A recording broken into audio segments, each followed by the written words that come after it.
Bapak, Ibu, Saudara yang terkasih di dalam Tuhan Yesus Kristus, Salam, salam bahagia.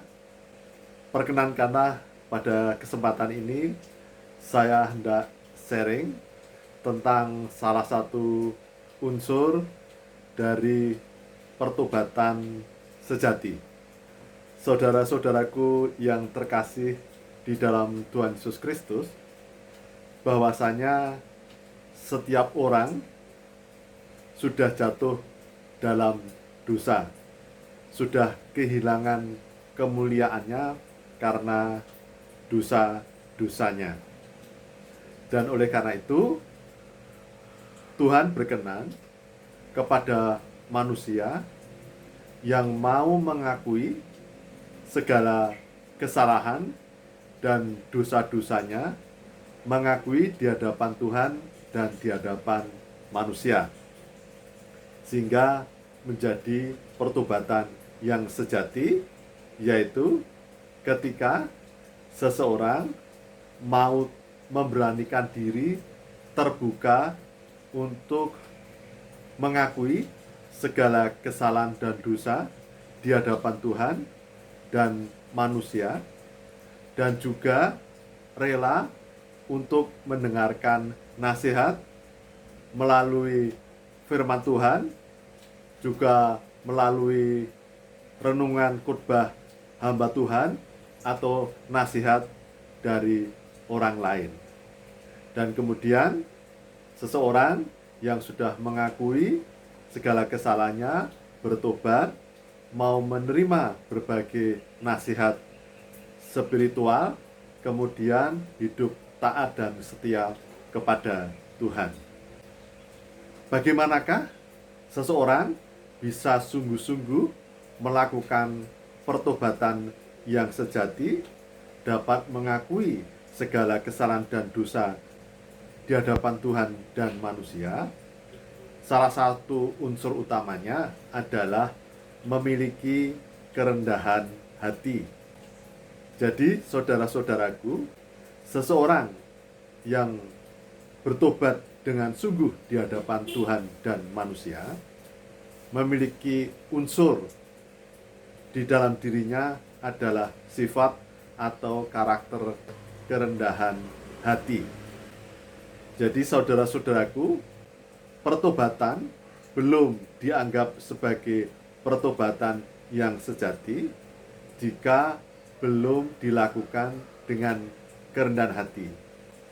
Karena seseorang yang sungguh-sungguh rendah hati, maka dia akan menyadari akan segala kesalahan dan dosa-dosanya, dan secara totalitas mau mengakui di hadapan Tuhan dan manusia, bertobat dan mohon ampun, dan menyadari bahwa dirinya bukanlah manusia yang sempurna, dan menyadari di dalam dirinya ada kesalahan dan dosa-dosa. Maka kemudian seseorang harus berani berubah untuk hidup dalam kerendahan hati. Karena Tuhan tidak berkenan dengan orang yang congkak dan sombong. Tuhan menentang dengan orang yang congkak dan sombong. Saudara-saudaraku, tanda-tanda seseorang memiliki karakter atau sifat rendah hati adalah dengan tulus, rela, mau mengakui segala kesalahan dan dosa-dosanya di hadapan Tuhan dan manusia. Seseorang menyadari bahwa dirinya bukan orang sempurna, dan di dalam dirinya ada kesalahan dan dosa-dosa yang harus mendapatkan pengampunan dari Tuhan. Jadi seseorang yang rendah hati tidak mau menutup-nutupi segala kesalahan dan kekurangannya, juga dosa-dosanya. Dia tidak merasa gengsi atau kehilangan harga diri ketika mau mengakui segala kesalahan dan dosa-dosanya. Ciri-ciri tanda yang kedua, seseorang yang memiliki kerendahan hati setelah berani mengakui segala kesalahan dan dosa, maka biasanya orang yang rendah hati itu terbuka untuk dapat menerima masukan, untuk dapat menerima nasihat, untuk dapat melihat firman Tuhan yang tidak saja firman Tuhan yang menyenangkan, tapi firman Tuhan yang mungkin tidak sesuai dengan kesenangannya. Dan dia tidak hanya membaca firman Tuhan, tidak hanya sekedar sebatas niat atau kata-kata, tetapi biasanya orang rendah hati sungguh-sungguh merenungkan firman Tuhan dan kemudian berusaha untuk melaksanakannya di dalam kehidupannya sebagai perbuatan dalam hidupnya. Dan biasanya orang yang rendah hati akan berjiwa besar untuk mengakui bahwa orang lain memiliki kelebihan.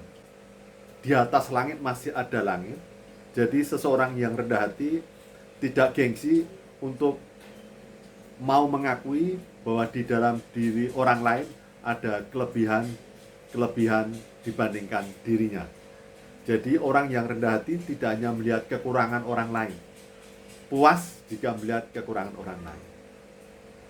Jadi saudara-saudaraku, demikianlah salah satu unsur dalam pertobatan yang sejati adalah seseorang harus memiliki karakter sifat kerendahan hati. Dengan sifat kerendahan hati, selain dapat mengungkapkan kesalahan, dosa, dan kemudian mengakui kesalahan, mohon ampun dan bertobat di hadapan Tuhan dan juga mengakui di hadapan manusia, dia akan terus rendah hati untuk mau belajar, mau dengar-dengaran akan firman Tuhan melalui renungan, melalui khotbah, melalui nasihat orang lain. Dan kemudian orang yang rendah hati setelah bertobat akan hidup taat dan setia kepada Tuhan, hidup di dalam jalan Tuhan. Dan kemudian orang yang rendah hati yang sudah bertobat, sudah hidup dalam jalan Tuhan, orang yang rendah hati tersebut berusaha akan hidup menjadi berkat bagi orang lain, akan memperhatikan kepentingan orang lain, bukan lagi dirinya sebagai fokus, sebagai pusat di dalam hidupnya, tetapi orang rendah hati akan melihat orang lain adalah menjadi prioritas di dalam hidupnya dan demi kemuliaan nama Tuhan. Jadi orang yang rendah hati, yang sudah bertobat di hadapan Tuhan, dia akan berusaha mengasihi Tuhan dengan segenap hati, dengan segenap akal budi, dengan segenap jiwa dan rohnya, dan juga mengasihi sesama seperti mengasihi dirinya sendiri. Dan oleh karena itu orang rendah hati yang sudah bertobat di hadapan Tuhan menjadi berkat bagi banyak orang demi kemuliaan nama Tuhan. Dia akan merasakan damai sukacita surgawi, dia akan merasakan bahagia, hidupnya akan senantiasa menyenangkan, bahwa hidup itu indah. Bukan berarti orang yang rendah hati tidak memiliki problematika, tidak memiliki hambatan dalam hidupnya, tetapi dia lebih banyak bersyukur dibandingkan hanya melihat kegelapan, hanya melihat persoalan, tetapi bersyukur karena ada kasih Tuhan, ada terang pengharapan dari Tuhan. Demikian Bapak Ibu Saudara, Tuhan memberkati. Salam.